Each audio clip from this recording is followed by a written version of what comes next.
आइए जानते हैं आज के प्रमुख अंतर्राष्ट्रीय खबरों को। पहले एक नजर हेडलाइंस पर। अमेठी पहुंचे सोनिया गांधी के प्रतिनिधि किशोरी लाल शर्मा, राहुल के चुनाव लड़ने पर कही ये बात। आरक्षण ना हटाया है ना हटेगा, कोरबा में गरजे गृह मंत्री अमित शाह। चुनाव से पहले जेल से रिहा हुए धनंजय सिंह पत्नी श्रीकला के लिए जौनपुर में करेंगे प्रचार। इमारतों में दफन कर देंगे दिल्ली एनसीआर के 100 स्कूलों में बम की धमकी। सलमान खान के घर फायरिंग करने वाले आरोपी अनुज थापर ने किया सुसाइड। अमेरिका के विश्वविद्यालयों में छात्रों का गुस्सा इतना क्यों उबल रहा। रूस ने ओडिशा में किया मिसाइल हमला, 5 लोगों की मौत। 2 लाख करोड़ की संपत्ति, प्यार भरा बंटवारा। और भारत सेमीफाइनल में भी नहीं पहुंचेगा, इधर टीम इंडिया का ऐलान। अमेठी लोकसभा सीट पर नामांकन की आखिरी तारीख नजदीक है, लेकिन कांग्रेस ने अभी तक अपने प्रत्याशी का नाम ऐलान नहीं किया है। इसको लेकर पार्टी कार्यकर्ताओं में असमंजस की स्थिति है। उसकी मांग है कि गांधी परिवार का ही कोई सदस्य अमेठी से चुनाव लड़े। इन सबके बीच सोनिया गांधी के प्रतिनिधि और पार्टी के राष्ट्रीय सचिव किशोरी लाल शर्मा आज अमेठी पहुंचे हैं। उनके आगमन के साथ सियासी हलचल तेज हो गई है। शर्मा ने पार्टी कार्यालय पर तमाम नेताओं के साथ बैठक भी की। ऐसे में अटकलों का दौर भी शुरू हो गया है। बताया जा रहा है कि अमेठी में कांग्रेस प्रत्याशी 3 मई को नामांकन करेंगे। उससे पहले तैयारियों का जायजा लेने के लिए किशोरी लाल शर्मा को दिल्ली से भेजा गया है। एक मीडिया रिपोर्ट से बातचीत के दौरान किशोरी लाल ने कहा कि अमेठी लोकसभा सीट से गांधी परिवार ही चुनाव लड़ेगा। उन्हीं के इंतजार में सभी लोग बैठे हैं। लोकसभा चुनाव के लिए बीजेपी धुआंधार प्रचार कर रही है। राज्य में तीसरे चरण के मतदान से पहले केंद्रीय गृह मंत्री एवं सहकारिता मंत्री अमित शाह बुधवार को राज्य के दौरे पर पहुंचे। कोरबा के कटघोरा में उन्होंने जनसभा को संबोधित किया। इस दौरान सुरक्षा के मद्देनजर यहां 830 सुरक्षा बल तैनात किए गए थे। सभा को संबोधित करते हुए गृह मंत्री अमित शाह ने कहा कि सबसे पहले बता देता हूं कि जब चुनाव होता है तब प्रत्याशी कहते हैं प्रचार करने आइएगा, लेकिन मैंने सरोज पांडे से कहा था कि मैं कोरबा जरूर आऊंगा। मैं भगवान राम के ननिहाल आया हूं। कांग्रेस 70 साल से राम जन्मभूमि के मसले को लटकाती रही। 22 जनवरी को हमने प्राण प्रतिष्ठा करके जय श्री राम कर दिया। 500 साल के बाद हमारे जीवन में वह दिन आया जब हमने सूर्य तिलक देखा। कांग्रेस के नेताओं को हमने प्राण प्रतिष्ठा का निमंत्रण भेजा, लेकिन उन्होंने आने से इनकार कर दिया। कांग्रेस आए तो पूछना किस मुंह से अब वोट मांगने आए हो।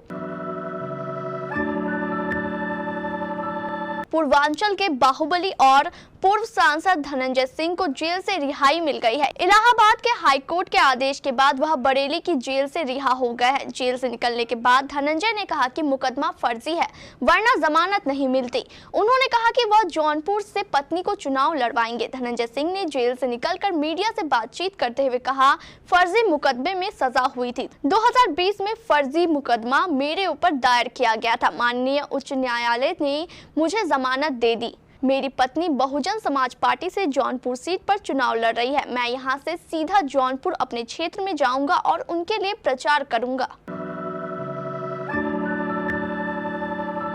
दिल्ली एनसीआर के करीब 100 स्कूलों में बम होने की धमकी दी गई है। ईमेल के जरिए भेजी गई धमकी में कहा गया है कि हम लोगों को इमारतों में दफन कर देंगे।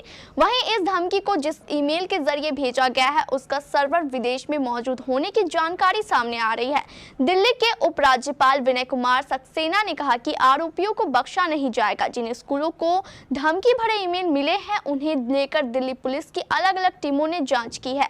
अधिकतर स्कूलों में जाँच के दौरान कुछ नहीं पाया गया। इसके बाद पुलिस ने इन्हें आउट ऑफ डेंजर बताया है। स्कूलों में धमकी मिलने के बाद गुरुवार को स्कूल खुलेंगे या नहीं, यही अभिभावकों की सबसे बड़ी चिंता बनी हुई है। अभी तक स्कूलों की ओर से इसे लेकर कुछ भी सामने नहीं कहा गया है।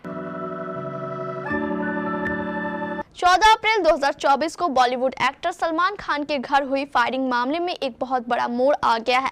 मुंबई पुलिस के मुताबिक इस केस में आरोपी अनुज थापन ने बुधवार को क्राइम ब्रांच के लॉकअप में खुदकुशी कर ली। अनुज थापन को तुरंत नजदीकी अस्पताल में भर्ती कराया गया, लेकिन उसे बचाया नहीं जा सका। अनुज के ऊपर सलमान खान के घर पर फायरिंग करने वाले दो शूटरों विक्की गुप्ता और सागर पाल को हथियार मुहैया कराने का आरोप था। उसने खुदकुशी क्यों की, इस बारे में अभी तक कोई पुख्ता जानकारी नहीं मिल पाई है। फिलहाल पुलिस मामले की जांच कर रही है। अनुज थापन को करीब 5 दिन पहले पंजाब के अबोहर गांव से गिरफ्तार किया गया था। अनुज थापन के साथ ही एक और आरोपी सोनू कुमार बिश्नोई को भी गिरफ्तार किया गया था। अमेरिका के कोलंबिया यूनिवर्सिटी में घुसकर न्यूयॉर्क पुलिस ने फिलिस्तीनियों का समर्थन कर रहे प्रदर्शनकारी छात्रों को गिरफ्तार किया। यूनिवर्सिटी प्रशासन का कहना है कि कुछ प्रदर्शनकारियों ने कैंपस में स्थित हैमिल्टन हॉल को कब्जे में ले लिया था, जिसके बाद पुलिस को बुलाने के अलावा कोई विकल्प नहीं बचा था। पुलिस ने बताया कि हॉल अब खाली करवा लिया गया है।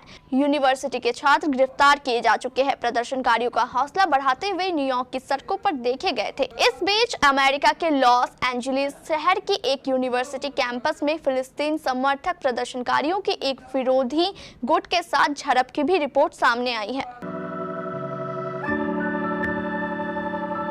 रूस और यूक्रेन के बीच 26 महीने से अधिक समय से युद्ध जारी है। फिलहाल यह जंग थमती नजर नहीं आ रही है। इस बीच एक बार फिर रूस की तरफ से मिसाइल हमला किए जाने की खबर सामने आई है। मीडिया रिपोर्ट्स के मुताबिक काला सागर के बंदरगाह शहर ओडेशा में मिसाइल हमले में कम से कम 5 लोगों की मौत हो गई है।